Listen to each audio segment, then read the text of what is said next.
only a subsistence amount to live on. Some kind of financial engineering, shall we say. It's also plausible that money that was given from vows and dedications was being held back from the needy of God's people, effectively robbing them, is what Damascus document accuses them of. So you might remember back to Mark 7, if you go back 5 chapters, and Jesus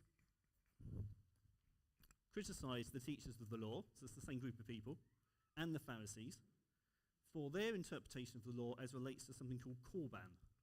Right? What they claimed is that the money that, by their law, they were supposed to use to support their father and mother in their old age, right? That's what it's for, and they had a responsibility to do that. They could say, that money's devoted to God. And so they no longer had to do anything for the father and mother, right? And then the father and mother end up in poverty and destitution. And it's possible that the teachers of the law concocted a similar kind of way of cheating the widows out of their inheritance, an interpretation of the law that allowed them to say, that's money's for the temple, it's dedicated to God, and therefore the widows didn't get the money that they needed to live on. We don't know for sure, but just some speculation about what this might mean. What it's clear is that when Mark writes the word devour, right, that means consuming completely, right? It's not just sponging off of the widows. It's not just taking a cut, taking their percentage, right? It's completely robbing them of what is rightfully theirs. That's the implication of what's going on. And Jesus is saying, outwardly, the teachers of the law, they make this show of lengthy prayers to demonstrate their piety. But actually, behind the scenes, they are grossly distorting God's law. There's a mismatch between the outward performance and appearance and what is going on inside.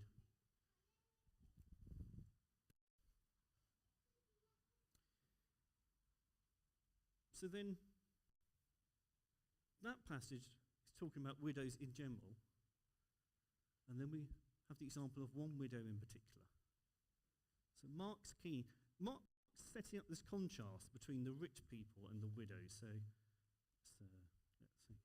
And it doesn't come across quite in the English, but if we put the words on top of each other, we can kind of see what Mark's doing, and it obviously comes out better in the languages originally writing it. And many rich people were putting in large amounts.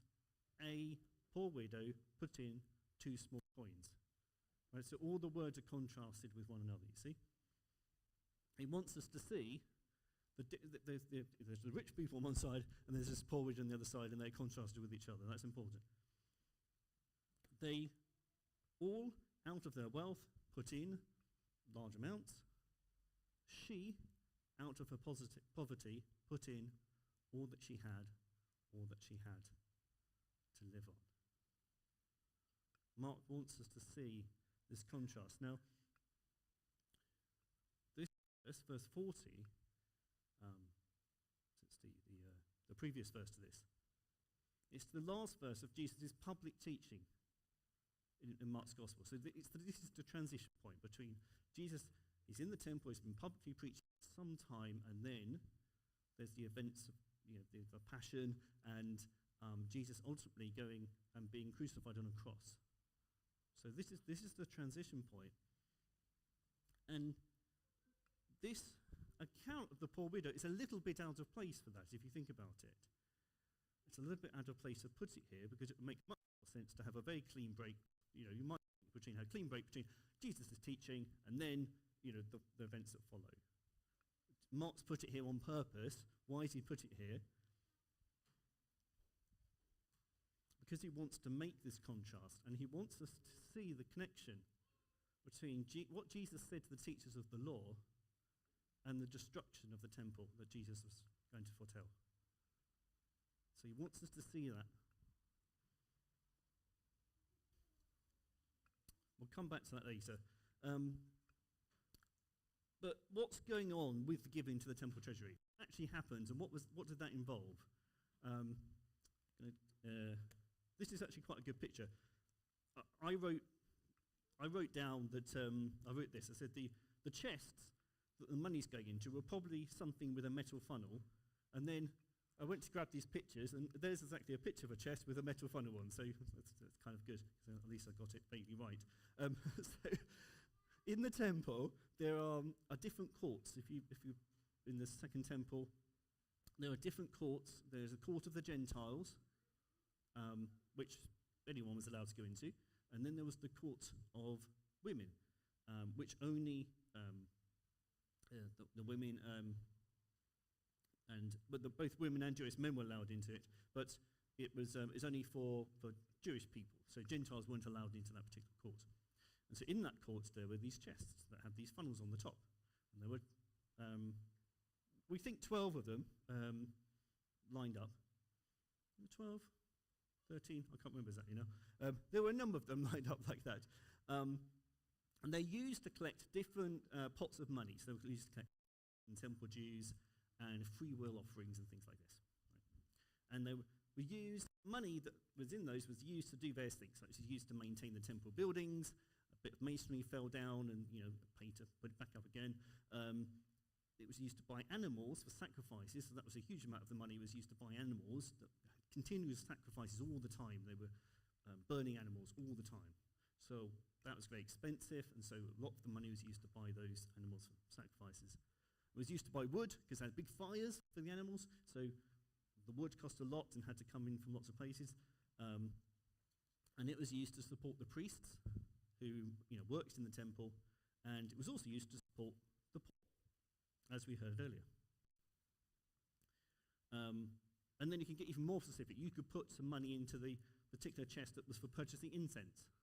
It's a sweet-smelling aroma that would be burnt all the time. That's sort of continuous incense. So you could choose exactly where you wanted it to go. The reason I make that point is because the giving that is happening in our passage is not necessarily alms giving to the poor. Right? It's giving towards the maintenance of sacrifices and the temple and the priests and other things. Okay? You've got this shape, this metal thing on the top, and it's designed to amplify. Partly it's practical, because you're putting a lot of coins, you don't want anything to drop out. So you have a big funnel, because that makes it easier to pour them in. But also has another effect, which is as you pour them in, it makes a lot of noise. Right? So you can think of it as being quite noisy.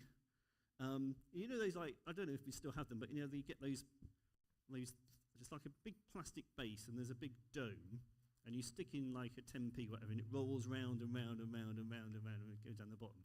Right? You make a big show of donating a tiny amount of money, right? If you go to an amusement arcade and you've got 2p penny pushers, remember those? You put 2p's in and it sort of goes backwards and forwards, and then every now and again, a whole load of 2p's would drop off and then make a massive clattering sound. Here we go, yeah! It probably sounded a bit like that, okay? So when the rich person came in and threw in large amounts of money, it's making all this clattering and this noise and so on. And it would have drawn a fair amount of attention. So sometimes it's, people ask, well, how did Jesus know? How did Jesus know how much people were putting in? But it's a bit different from someone sort of quietly, sumptuously putting an envelope into, something like this. It was a big display. It was public, it was visible, it was audible in particular. The rich people, they threw in large amounts to maintain the burnt offerings, the sacrifices, and the other affairs of the temple. And their contributions would have obviously paid for a lot more than the widow's tiny contribution. But the disciples, maybe they remembered Jesus' words to a teacher of the law, not very long ago before this happened,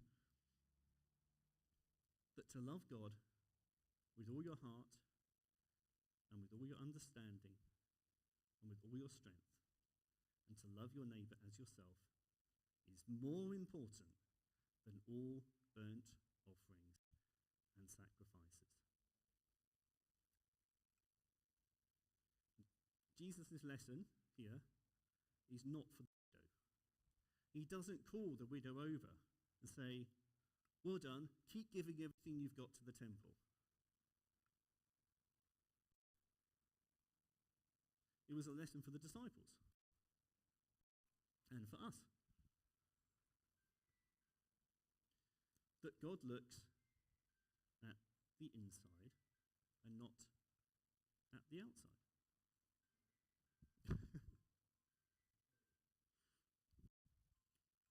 That what makes an offering acceptable is the attitude of our heart and not the number of sacrifices it buys.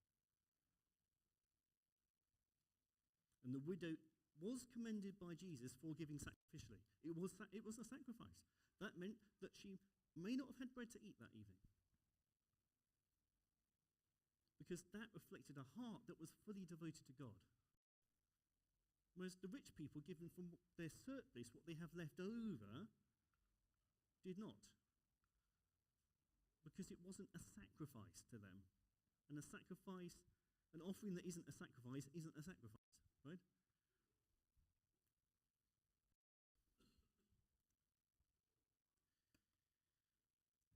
For the disciples, there was another lesson for them here as well. And it's one that Jesus had been drip feeding them all the way along. All the way on the road to Jerusalem, he'd been drip feeding this lesson, okay? Keep going on about it. This is another instance. Because they had already given up a lot to follow Jesus. But they will be called on to give up even more. Even their lives. And Jesus was once again challenging them. He challenged them quite a lot on that road to Jerusalem, and he challenged them again that to follow him would mean not just giving up a bit of free time and giving a bit of their surplus money, but would mean giving everything. Even their lives, and encouraging them that this wholehearted sacrifice is so worth it because it pleases God, and they would be rewarded for it. That they would be commended for it. It was all worth it. It was going to be difficult, which is why they needed the constant encouragement, the constant reminder. They needed Jesus to, they needed that encouragement of Jesus to motivate them to keep them going. Certainly at this time, before they were filled with the Holy Spirit, before they had any kind of internal sense of Jesus to help them.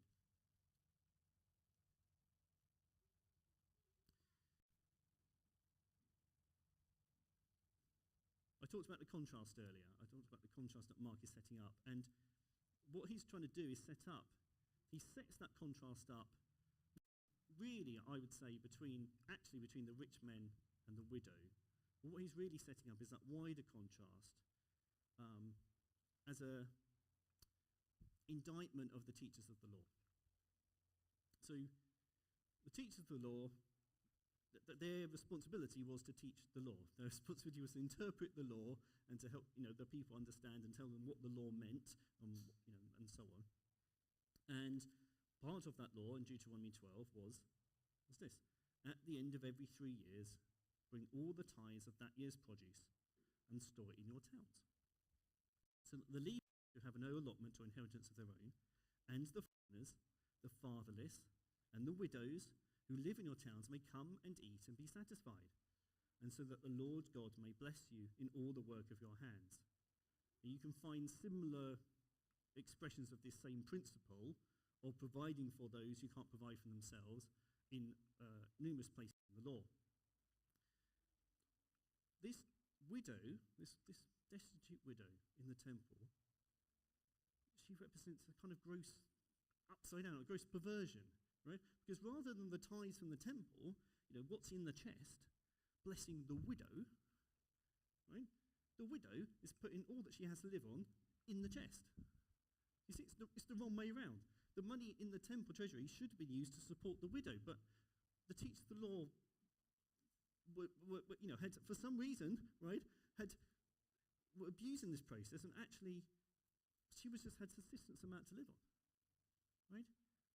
She didn't have the support that she ought to have had, and she was actually Then out of that, into the temple treasury. It's completely topsy-turvy and upside down. And Isaiah 10, and you can find many of these in Isaiah, this is one that's particularly connected to our passage today, makes a warning against people who do this kind of thing. Woe to those who make unjust laws, and to those who issue oppressive decrees, to deprive the poor of their rights and withhold justice from the oppressed of my people, making widows their prey and robbing the fatherless. What will you do on the day of reckoning when disaster comes from afar? To whom will you run for help, and where will you leave your riches? Nothing will remain but to cringe among the captives or fall among the slain. And so, as I said, it's no accident that our passage is followed by Jesus' prophecy of the destruction of the temple. Mark connects those two things. He connects the destruction of the temple that was to come at that point, hadn't happened then, to the punishment of the teachers of the law. And the reason the widow is put here, this one destitute widow in the temple, is because that's like exhibit A on that indictment. You're devouring widows' houses, and here's the proof.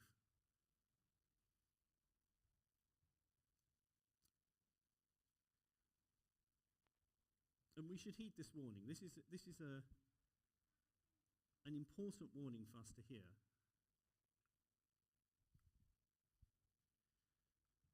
That God is on the side of the little person. God is on the side of the oppressed, of those in need. And if our actions or inactions result in the poor being deprived of their rights, or the justice being withheld from the oppressed,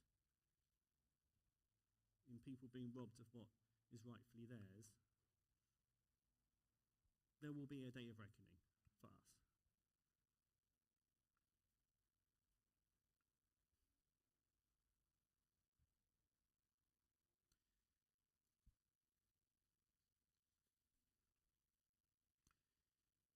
We can move on to a different topic. This wouldn't be a talk about giving without talking about personal giving, and I want to look at what we can learn from this passage about what kind of personal giving is commendable by Jesus. So just picking out a few points, I also picked up this, and I found it's got very similar points, which is also a good sign.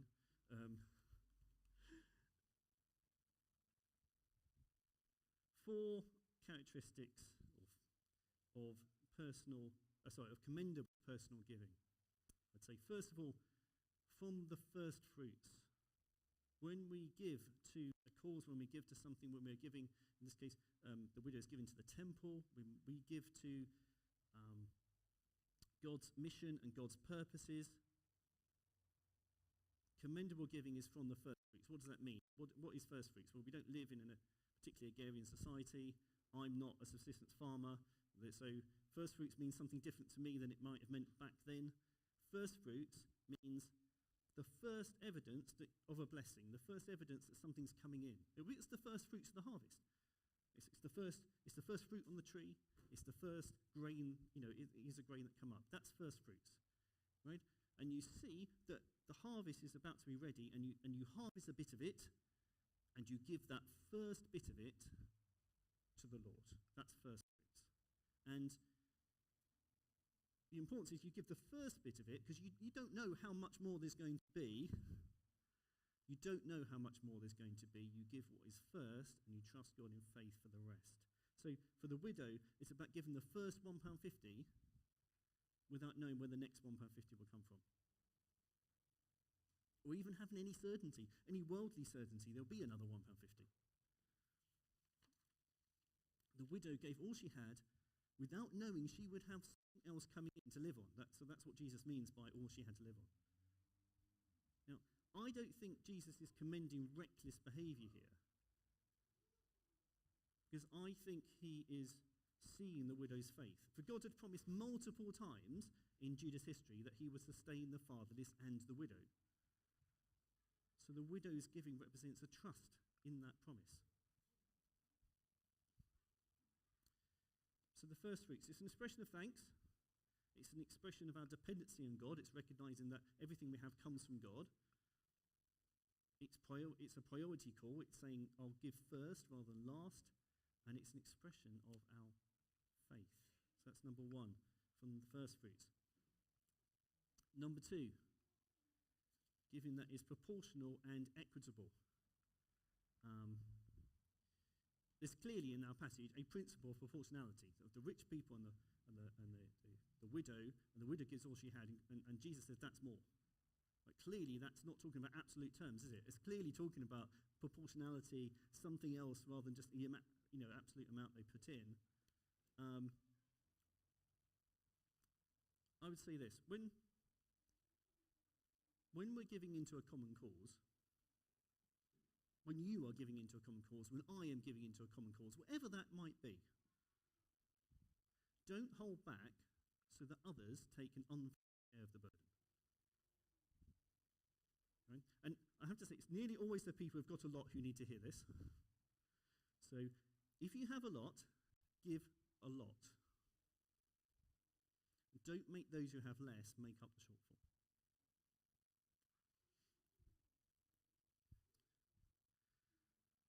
Number three, humble and discreet.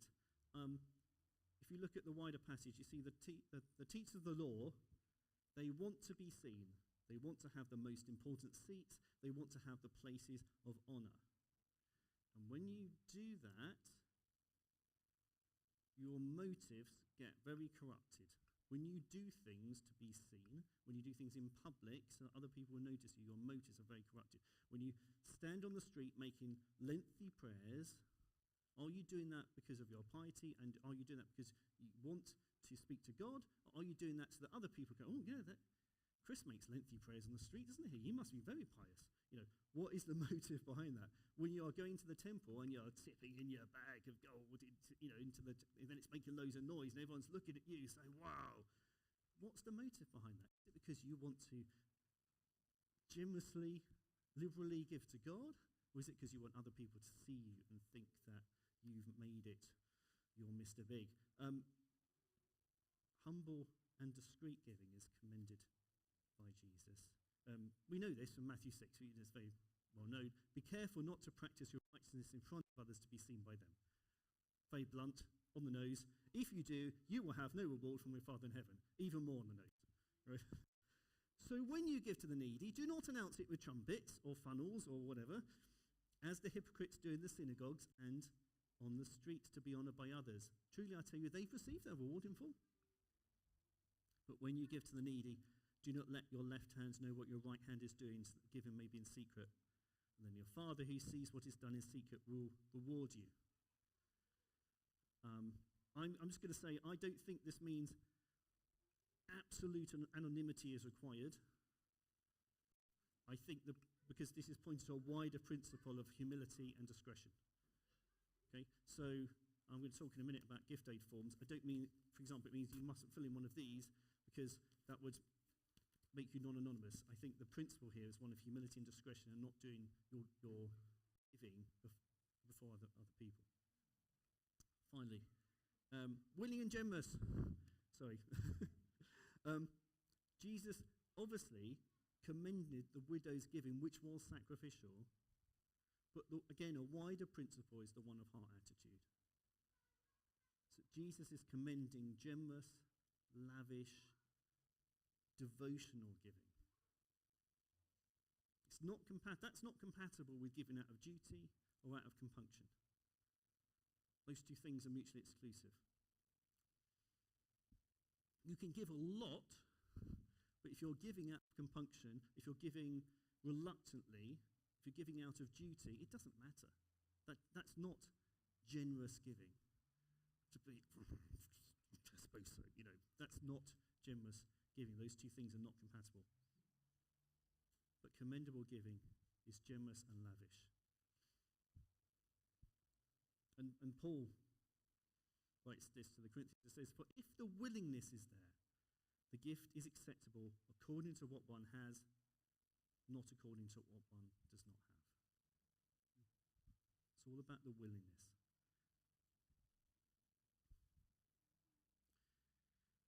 So practically, I just wanted to talk about giving, because, what would, again, a talk about giving be without doing this? When I talked about giving actually fairly recently, some months ago, about giving to those in need. And we talked about serving those in need, and I talked about the fellowship fund, I talked about CAP and other things. But more generally, we as a church, we don't just operate as isolated individuals. Right? We as a church, we work as a church, as a body, as a congregation together. And we pool our money together in order that we can achieve more than we could as individuals. We have a bank account in the name of the church, which is all of you people who would consider yourselves part of Junction Church, right? And we pool the money together, and that's administered by a subgroup of the church, one of the trustees who is responsible for doing that. You can become a trustee too. If you're interested, come and talk to me about that, right? That's not a closed group of people. We pool our money together, and it funds everything that we do. Everything you see on the church calendar, everything Dave's been talking about, the things that have come up on the screen here, this meeting here, is all funded by the money that we poured together in order to do more and in order to work out our vision and God's mission, which you can see on these banners here. But this is paid for out of money that we've put together. And so, as well as things like the Fellowship Fund and CAP funds, we have a general fund which pays for all of those things. And when we're given into that, we are given into mission. Now, some of that will go on, it will go on boring stuff like, print a paper for the photocopier, or things like this, right? But all of that is contributing to the mission in various different ways. Some of it's like direct costs, where you can directly say, yes, I can see we bought that resource, and we used that resource in that context, and that did whatever. And some of it's indirect costs, where it's just part of being an organisation, it's part of being well organised, or it's just, as I said, we need some paper or something like that. But all of that is mission. All of that works mission. We release Dave to work in the week, and that's part of our mission, right? Partly he blesses us so wonderfully in terms of the preaching on a Sunday, but also through a whole lot of other work that Dave does that's less visible. To be honest, we haven't got many paid employees, so Dave does a lot of just keeping the wheels on the bus and keeping things going in the right direction, right? And that is so that we as a church can be more effective in terms of our mission. This building here is a place for us to meet, and it does cost a lot of money, to be fair. But the reason we have it is because it gives us a venue to do all the things that we do as a church and to invite people in. On the church update on July 19th, I'll give a brief sort of overview of last financial year and the budget for the coming financial year. So if you want to know exactly how we spend our money, come along to that. I'll keep it fairly high level and I'll keep it fairly simple.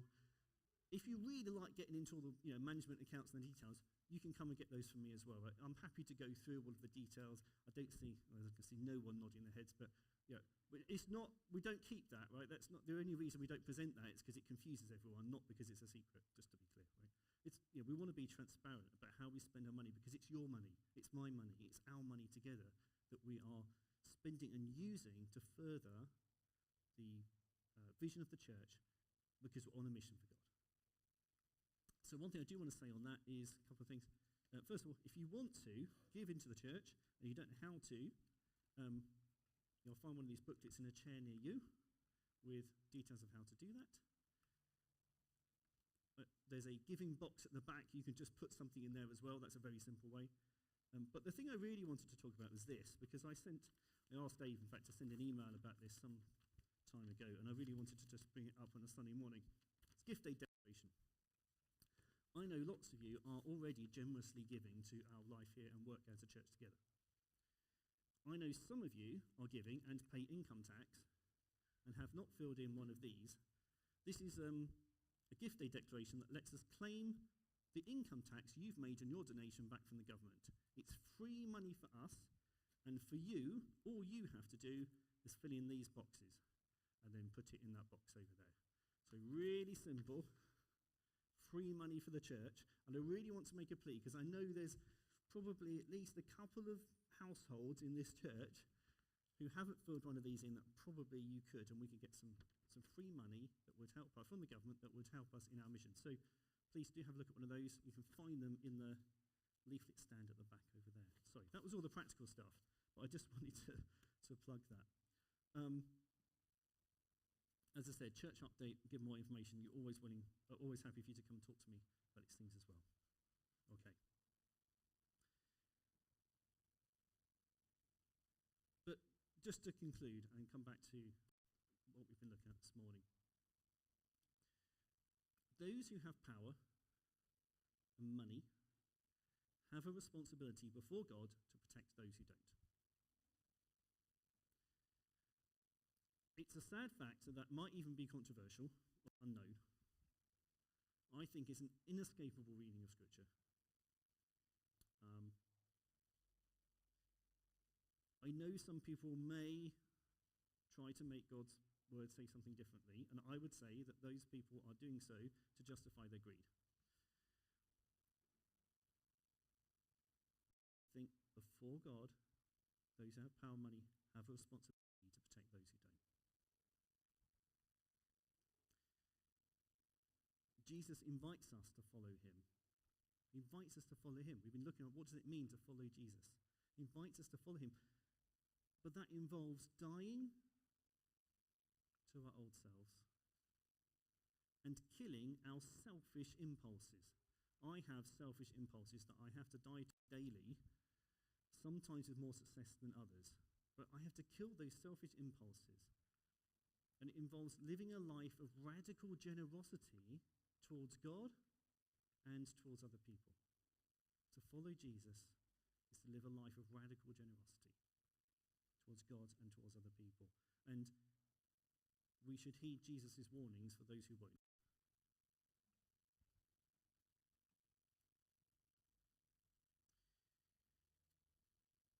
I'm going to pray. I'm going to pray to finish.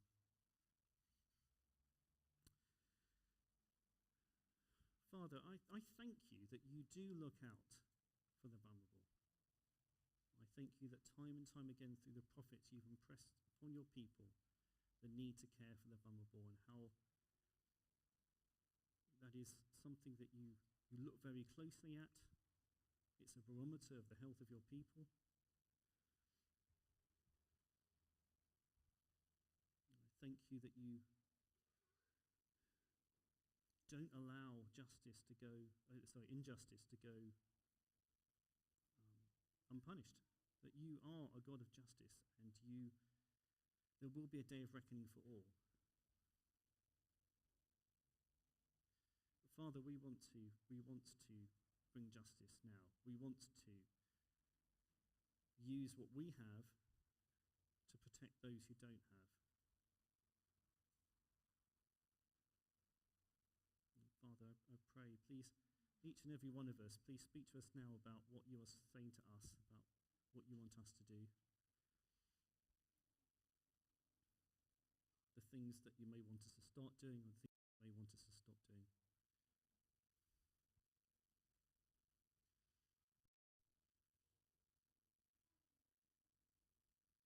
And I pray also, Lord, speak to us particularly about how we use our money, what we do with our money, how we think about our money.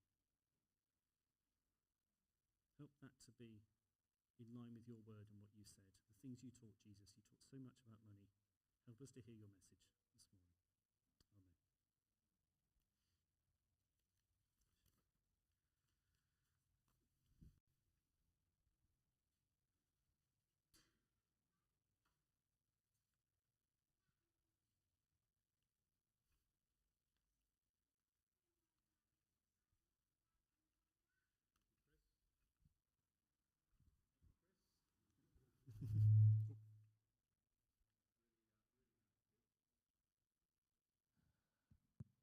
Thank you. Yeah, I think we're on there, Dush. Great.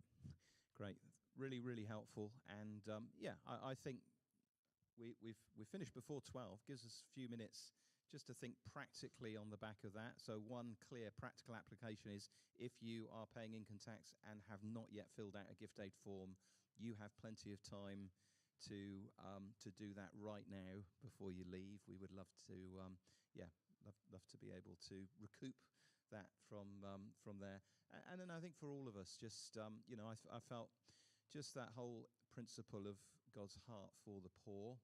We're committed to giving a proportion of our income as a church outside of, to broader works, projects as well.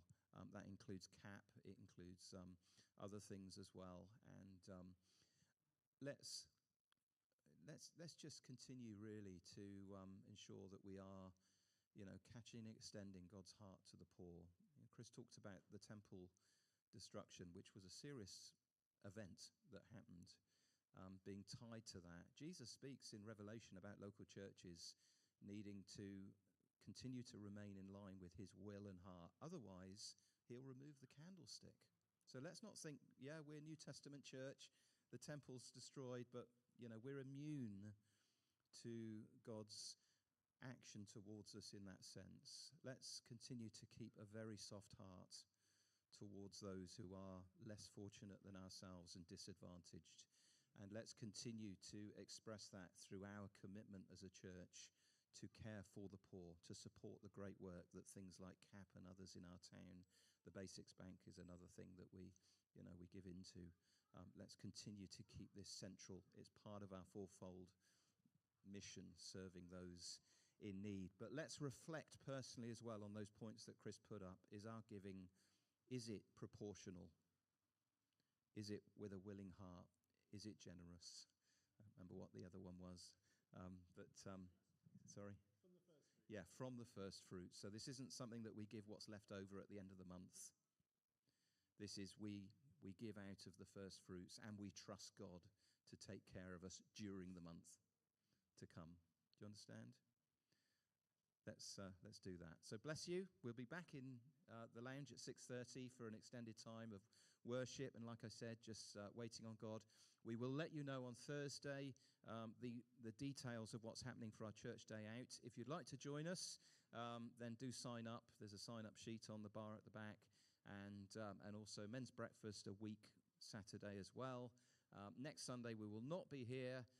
We'll be on the park. Do bring camping chairs and a picnic and some form of shade if you'd appreciate that. So looking forward to all God's going to do on that day of celebration. Really going to be great to gather with the other churches. Great, bless you. Enjoy the rest of your day. Look forward to seeing some of you this evening at our Thursday evening.